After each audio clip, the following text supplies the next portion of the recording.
It's nearly Christmas, so let's cheer up. Looks out at sea of glum faces. Crivvens, it's like playing the Auchenpiddle Locarno here.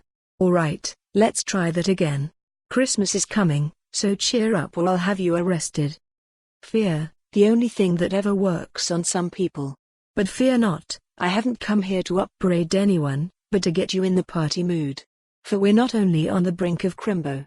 We are, it says here, on the brink of a golden age. Well, that'll be nice.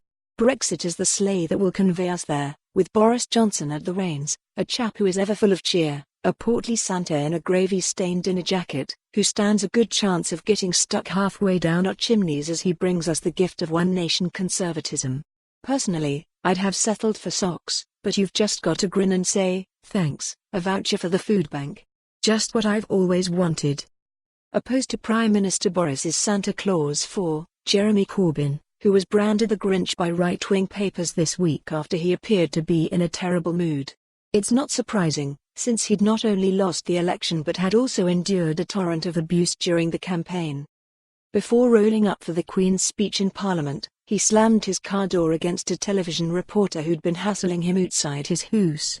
Then, on the way into the Lords, he declined to make the traditional small talk with the affable Mr. Johnson, ignoring the blonde fop's smiling blandishments and looking away. Later, in the Commons, one Tory MP shouted, "Smile, Jeremy, it won't kill you." Another compared the Labour leader to a chained and regretful Jacob Marley from Dickens' A Christmas Carol. He did look seriously hacked off, almost dangerously so, which was surprising as, if I might mix my metaphors, all the slings and arrows had been water off a duck's back hitherto. Speaking of potentially dangerous great statesmen, another one hardly in a festive mood was Donald Trump, and no wonder.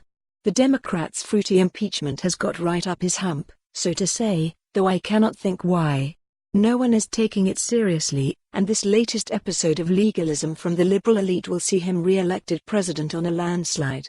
As is the situation with companion elites in Britain, France and elsewhere, they just don't get it. Perhaps the Donling ought to just chill and take in a movie. The new Star Wars film is out in time for Christmas and, while it'll doubtless be liberally sprinkled with PC homework as usual, it's always fine to escape into outer space and do a Mooney at the dark side. Back here, on the alleged planet Earth, a film version of the musical Cats has been released. Critics have panned it, so it's bound to be a box office hit. It was also reported this week that yonder YouTube has enjoyed a boom in F. For more on this story, visit the news article link.